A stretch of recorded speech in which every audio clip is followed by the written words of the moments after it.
What do 8 dead men have in common? And how is that connected to the most unselfish investment you can ever make?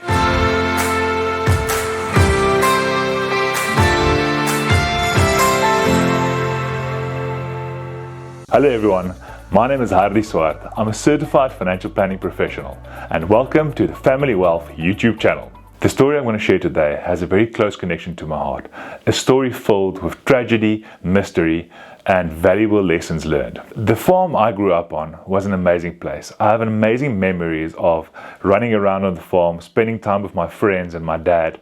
But unfortunately, this farm also has a very sad history to it. The story starts in the late 60s when the original farm owner disappeared without a trace.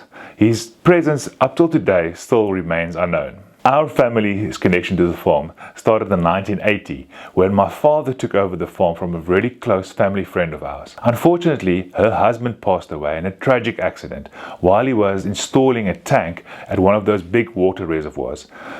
Something happened, he slipped and fell and unfortunately didn't make it. For the first 10 years, everything went very well on the farm.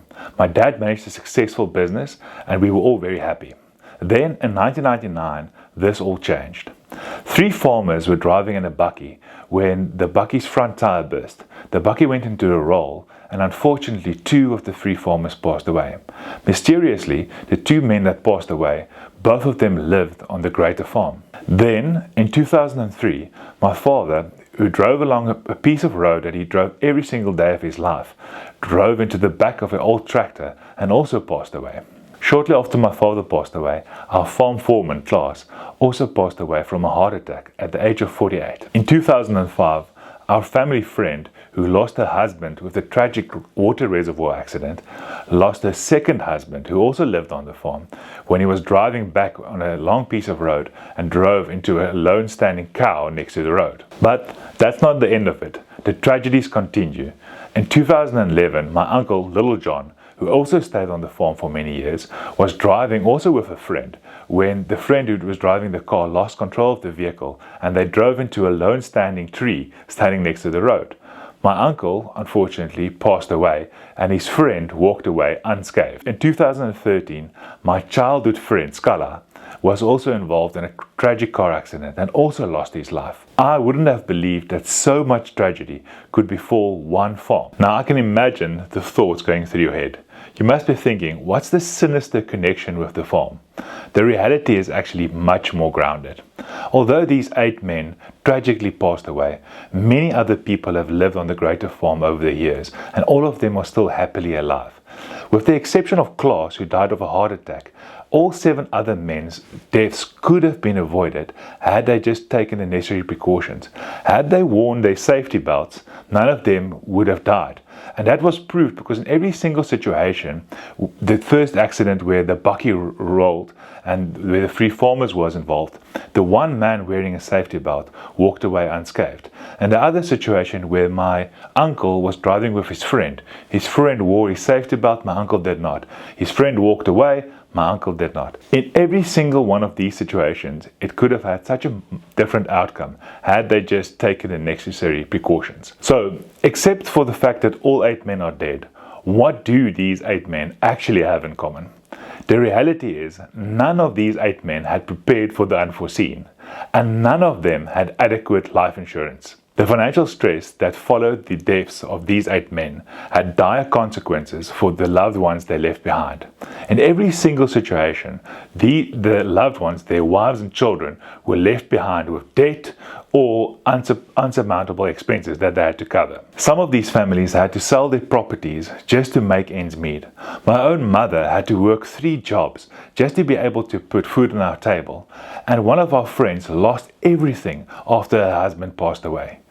All of these situations could so easily have been avoided had they just had a proper financial plan and had they planned for the unforeseen. Even though it's a grudge purchase and none of us enjoy purchasing life insurance, the reality is that it is the most unselfish investment we could ever make, because we'll never see the fruits of that investment we make into our life insurance, but without it, we can leave our families with dire consequences. Life is unpredictable, and while we can't control everything, at Family Wealth, we believe that we can take necessary steps to protect our loved ones from the unforeseen. We also believe that it's not just about growing your wealth, but also about leaving some of that wealth for the next generation and for your loved ones. Now, let's talk about some practical steps that you should consider before taking out life insurance. Life insurance helps replace lost income. It's a tool to cover outstanding debt, and it's also a way to fund your children's education funding. It's also a way to fund other estate-related expenses such as funeral costs and so forth. It's a very valuable way to ensure that you leave a legacy behind for your loved ones, and to make sure their financial well-being and their life standard is taken care of. Life insurance is a contract between yourself and the insurance company. So you pay monthly premiums, and in return, there's a benefit that pays out when you pass away, called the death benefit. And this amount can be utilized by the beneficiaries. So the beneficiaries are the people who are bequeathed or who get the life insurance cover when you actually pass away. And they can then use it for whatever they need. There are two main types of life insurance cover: term life insurance and whole life insurance. Now, there are different variations of these life insurance cover, but these are the two most important ones. So term life insurance generally is much cheaper than whole life insurance, but term life insurance is exactly what it says. It's term, so it's connected to a specific period. The reason why someone would take out term life insurance is to cover something that has a specific time connected to it. For instance, if you have a bond, a 20-year bond, you want to know that there is life insurance that covers your bond or your debt for that specific period. Or let's say your children are still very young, and for a specific period you want to have life insurance to cover that period. Then you might consider taking out term life insurance. Whereas whole life insurance is a little bit more expensive, but it's there for as long as you live. As long as you keep on paying your premiums, you'll have the cover. So whole life insurance is more about legacy planning. It's more about having that cover that you know, should you pass away today, tomorrow, or 30 years from now, you'll have cover in place to leave behind a legacy for your loved ones. Firstly, you need to consider what type of policy do you have. Is it term life or whole life? Because that will have a definite impact on the premiums you pay. Secondly, it's your age. The younger you are, the more affordable your premiums would be. So that's why I often tell my clients, if they're considering taking out life insurance, they might say, listen, I'm not going to do it now. I'll do it a couple of years from now, 3-4 years from now. The reality is, a couple of years from now, you're older than you are today, so you might pay more premiums. Also, your life might change, your health factors might change. So it might mean that you're not able to afford the same premium that you can afford today. Your gender also has an impact. There's that very famous advert, I'm not sure who the company is, where the two men was driving back and reversing all the way from Gauteng to Cape Town and eventually reversed off the bridge. That's just a funny metaphor of saying that men normally take more risk than women. So if you're a male, unfortunately, you're going to pay your premiums generally. It's going to be more expensive than your female counterpart. And then also your lifestyle has a direct impact, your lifestyle and your hobbies. So if you participate in dangerous hobbies, then you're going to pay a higher premium because you have a much more riskier lifestyle. And then finally, your occupation and your income. If you participate in a professional occupation and you've got a professional qualification, then generally you also pay lower premiums. Where if you participate in a blue-collar job and you're working with your hands, then you're going to pay a higher premium because there's a higher risk related, or the insurers might think there's a higher risk related to your specific occupation. No two people have the same life insurance needs. That's why there's a couple of factors that you need to consider before taking out your life insurance. The first thing you need to consider is the income you need to replace. How much income would your family need if you're not around anymore to maintain their level of lifestyle? The second thing you need to consider is your outstanding debts. How much debt do you have? And are there assets that you could potentially sell to fund these debts? Or do you need to take out enough life insurance that you know all your debts are covered when you're not there anymore? The third thing is your children's education costs. Now that depends on many factors. For instance, how old are your children and where are they going to study? Are they going to study in South Africa or are they going to study abroad? Because that would have a definite impact on the amount of money you need to leave behind to fund their education. And then finally, the thing that you need to consider is the affordability. How much can you afford?